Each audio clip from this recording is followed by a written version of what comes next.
Hello viewers, আজকে আবার চলে আসলাম আরো একটি ছোট্ট টিপস নিয়ে আপনাদের সামনে। আজকের এই ভিডিওর বিষয় হচ্ছে গুগল ক্রোম। গুগল ক্রোমে আজকে আমি তিনটা ফাংশনের কথা বলবো, যে তিনটা ফাংশন ইউজ করলে আপনাদের গুগল ক্রোমের পারফরমেন্স আগের থেকে অনেক বেটার হয়ে যাবে। এর আগে আমি আপনাদেরকে বলে দিতে চাই, ব্রাউজারে যে ফ্ল্যাগ অপশনটা থাকে, এই ফ্ল্যাগ অপশনটা কি এটা একটু বুঝিয়ে দিতে চাই। কারণ এই ফ্ল্যাগ অপশনে যখন আপনারা ঢুকবেন, একটু পরে আমি আপনাদেরকে দেখাবো যে ফ্ল্যাগ অপশনে অনেক অপশন থাকে। এই অপশন গুলো কি কাজে লাগে, কেন এই অপশন গুলো যদি ভালোই হয় ব্রাউজারের জন্য, কেন সেটা ডিসেবল থাকে।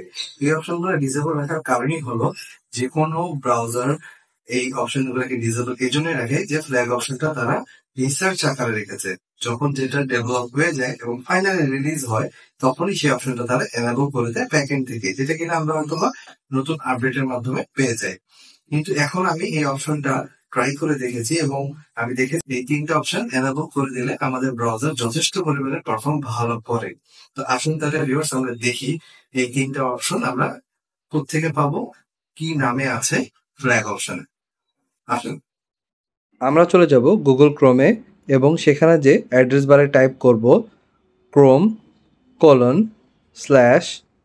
আবার স্ল্যাশ দিব, দেন আমরা ফ্ল্যাগস লিখব। ফ্ল্যাগস লিখে এন্টার দিব। এন্টার দেওয়ার সাথে সাথে আমাদের সামনে একটা পেজ চলে আসবে উইথ ভ্যারাইটি অপশন। আপনারা দেখতে পাচ্ছেন অলরেডি পেজটি চলে এসেছে।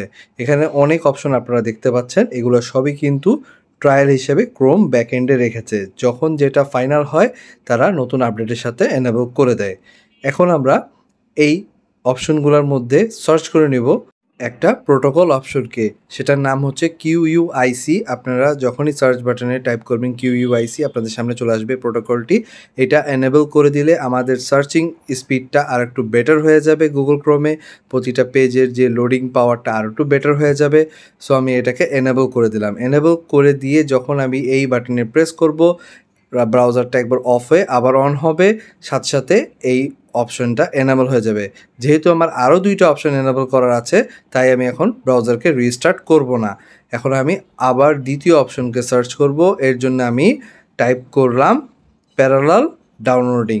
সো আপনারা এই অপশনটা যদি এনেবল করেন, গুগল ক্রোমের ডাউনলোড ম্যানেজারের যে প্রসেসটা থাকে সে প্রসেসটা আর একটু বেটার হয়ে যাবে। সে প্রতিটা ডাউনলোডকে বিভিন্ন সেগমেন্টে ভাগ করে স্মুথভাবে ডাউনলোড করার চেষ্টা করবে। এই অপশনটি এনেবল হয়ে যাওয়ার পর এরপরে আমরা লাস্ট যে অপশনটি এনেবল করব সেটা হচ্ছে ওভাররাইড সফটওয়্যার রিডান্ডেন্সি। আমরা যা সার্চে ওভার লিখলেই আপনারা দেখতে পাচ্ছেন চলে এসেছে অপশনটি। এই অপশনটি কি করে, আমাদের কম্পিউটারের জিপিইউ যেন গুগল ক্রোম ইউজ করে, এই অপশনটা সেটাতে হেল্প করে।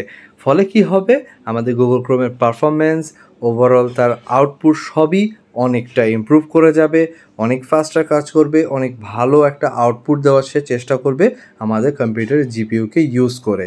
সো ভিউয়ার্স, এই অপশনটি যখনই আমরা এনেবল করে ফেলবো, এরপরে আমি যে রিস্টার্ট বাটনটা আছে গুগল ক্রোমে সেখানে ক্লিক করব। করার সাথে সাথে গুগল ক্রোমটি একবার বন্ধ হয়ে আবার ওপেন হয়ে যাবে। আপনারা দেখতে পাচ্ছেন তিনটা অপশনই এনেবল হয়ে গেছে। আমি এই তিনটা অপশন এনেবল করে খুব ভালো আউটপুট পাচ্ছি, তাই আপনাদের সাথে শেয়ার করলাম। আশা করি আপনারা এই টিপসটা ইউজ করে অবশ্যই উপকৃত হবেন। আর আমার এই ভিডিওটি যদি আপনাদের ভালো লেগে থাকে, প্লিজ লাইক এবং শেয়ার করবেন আমার এই ভিডিওটি। আর আমার চ্যানেলটি সাবস্ক্রাইব করতে ভুলবেন না। ধন্যবাদ।